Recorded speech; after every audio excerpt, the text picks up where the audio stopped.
Now I'm curious, how many of you have heard about Bitcoin before today?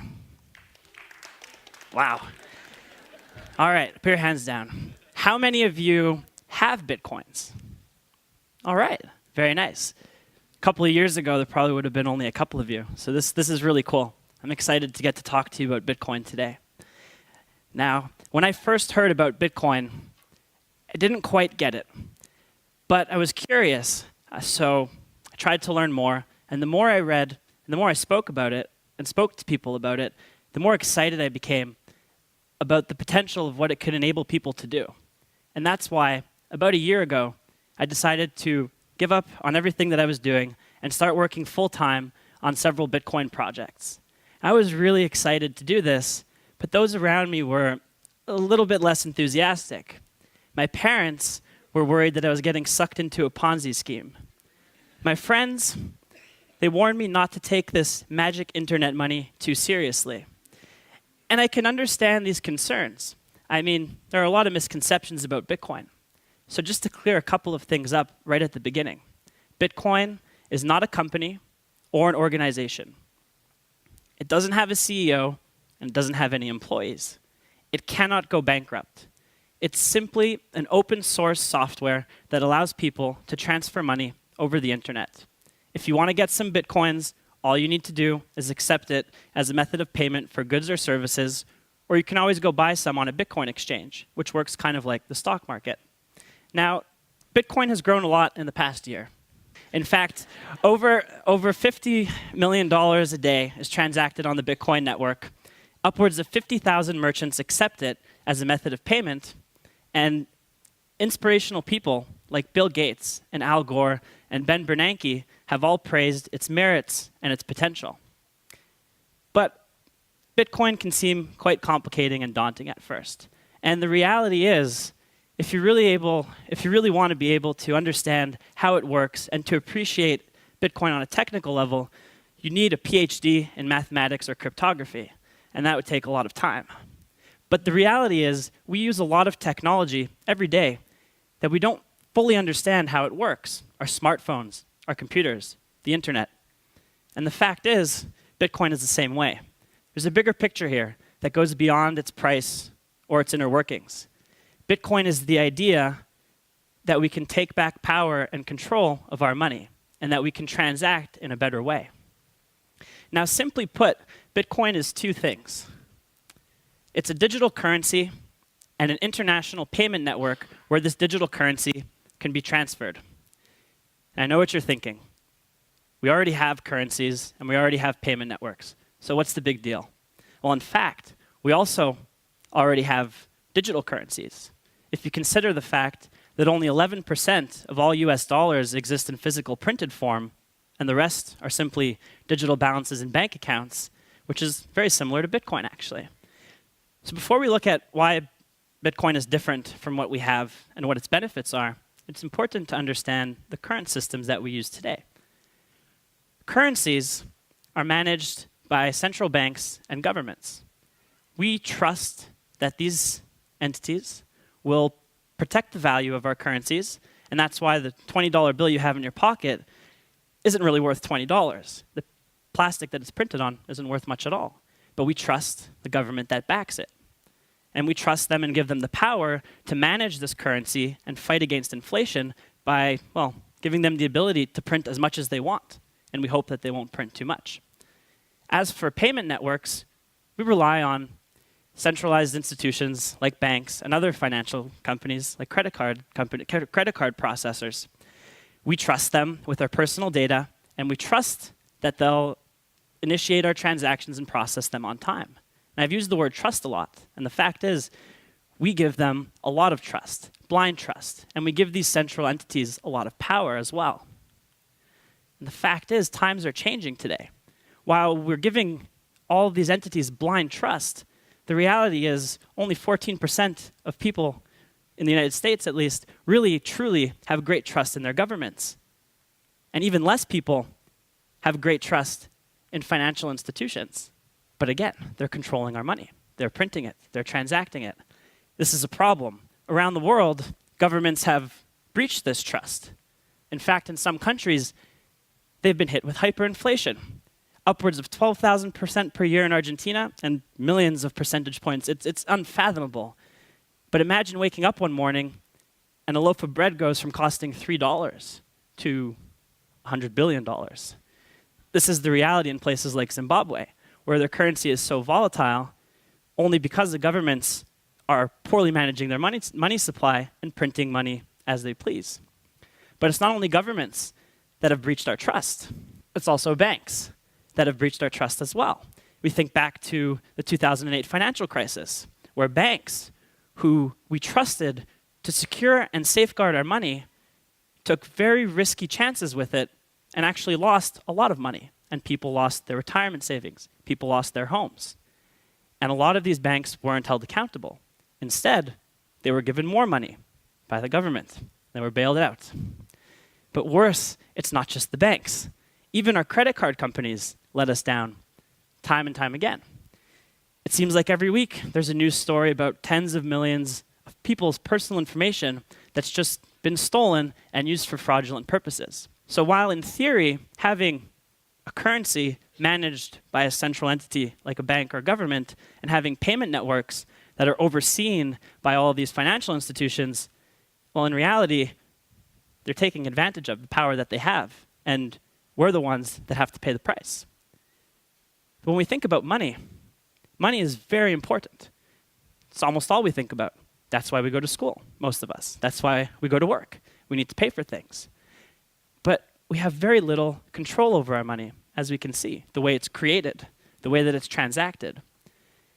Now, people have tried for years, many years, decades even, to find a way to create a currency and a payment network that can exist outside of these typical control structures. A currency and a payment network, or I guess just money, that we can control ourselves. We don't have to rely on any single entity to create or to help us transact. And technology always provides many solutions. So many computer scientists have spent almost over 40 years, actually, trying to create this. And they've all failed. In fact, there's never been a financial system or digital currency that's existed in a decentralized way. And the reason for this is simple.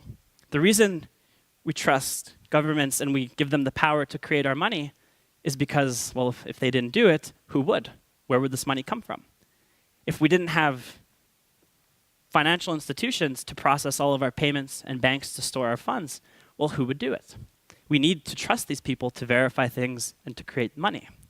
Well, the only reason that we haven't been able to create a system like this is because of a problem that's been dubbed by many computer scientists as the double spend problem. Now, digital things are great, but the problem with things that are digital is that they can be easily copied. So if we create a digital currency or a digital payment network, well, how do we stop people from being dishonest and copying their money or just creating more money out of thin air? And this is a problem that, well, has been unsolved for many, many years until recently. And one man had an idea. He found a technical solution to this problem where we can prevent people from creating money out of thin air digitally and spending money twice. And this man, or an anonymous developer, in fact, because we're not really sure who he is, was named Satoshi Nakamoto. And in 2008, he put forth to the community online this technical white paper, about 8 pages, where he said, hey, I solved the problem. We can have a digital currency and a digital payment network that doesn't rely on central banks or financial institutions. It's entirely self-sufficient. And he promoted this, he showed it to everyone online, and then he disappeared. And he left it in the hands of the community. And since then, 6 years later, thousands and thousands of developers, cryptographers, entrepreneurs, they've all come together to create Bitcoin payment network and community. And today, this 8-page paper has transformed into a payment network and digital currency worth over $6 billion that's used around the world.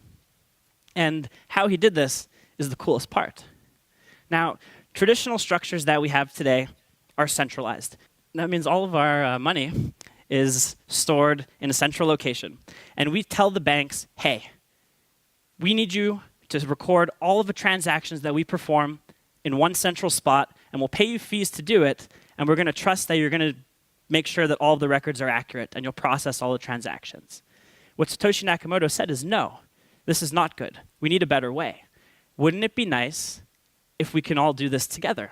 And everyone that uses the payment network can all record transactions at the same time.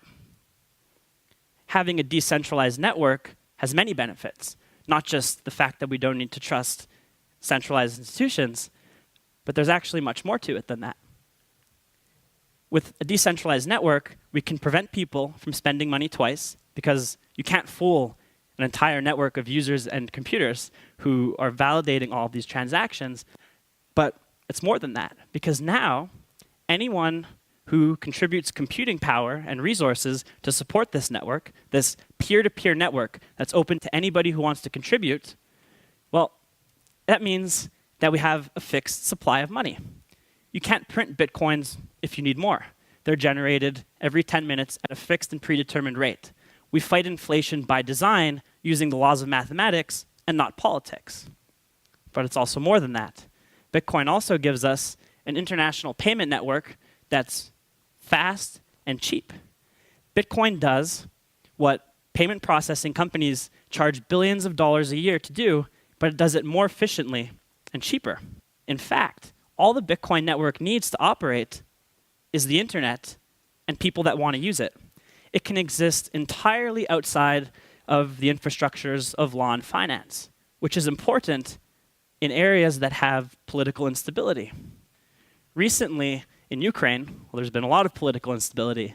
And what people have done is they've turned to Bitcoin. And they said, hey, we can raise money from around the world very easily, very quickly, without any restrictions. Because you can't, with Bitcoin, transactions can't be blocked. You can send money to anyone, anywhere in the world. And it's really easy. In fact, I'm going to go and send her 50 cents right now.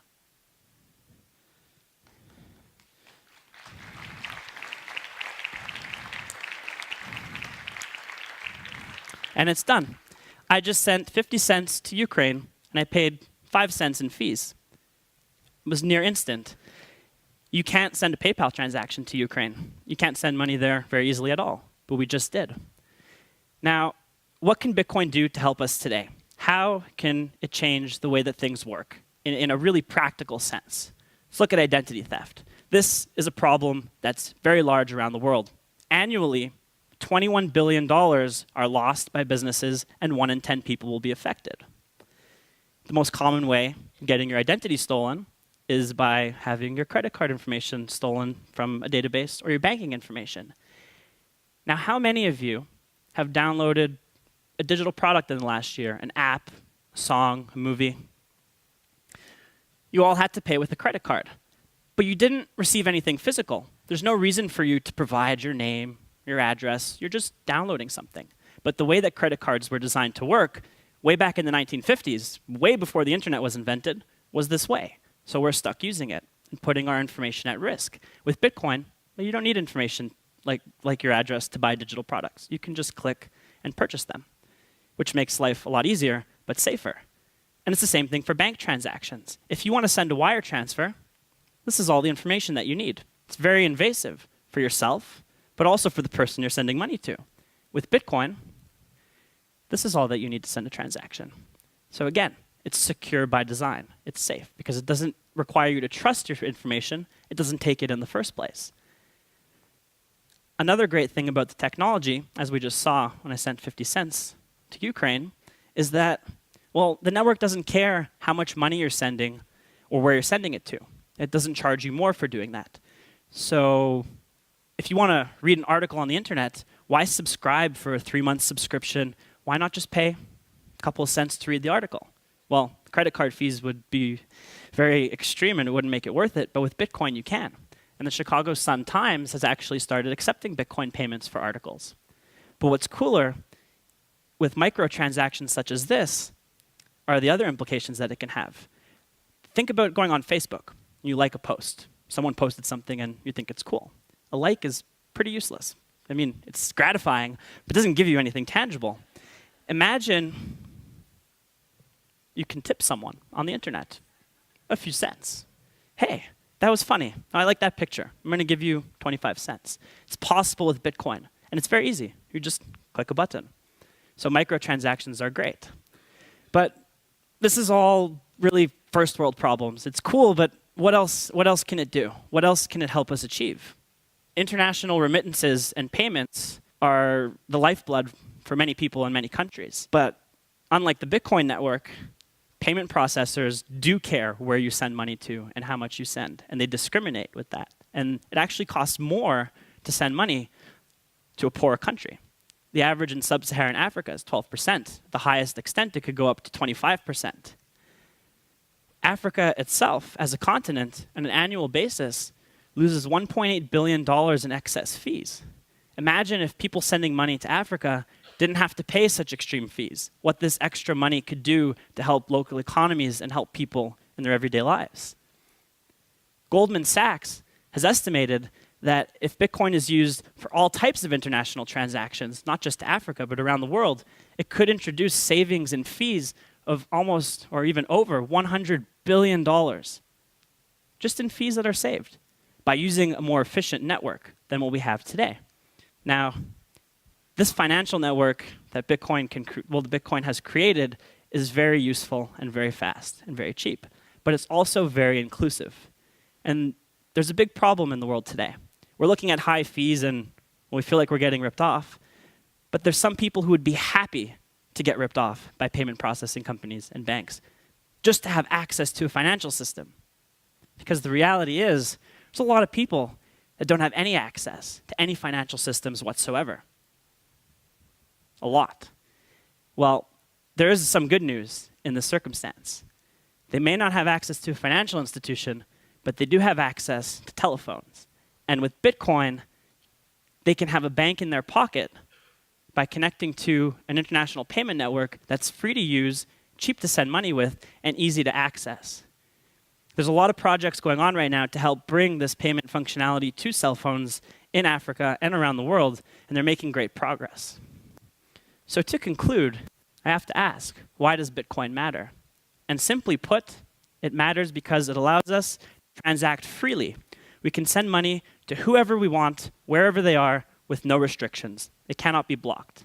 We can transact safely because the network requires a minimal amount of information. It's efficient. But more than anything, we can take back power and control of our money and reduce the amount of trust that we need to put into central points of failure. And this is profound because, like I said, money is important. And we want to make sure that we can keep control of it and that we really ultimately have the power to do what we want with our money, and it can't be taken away from us when we can't have transactions blocked. Thank you.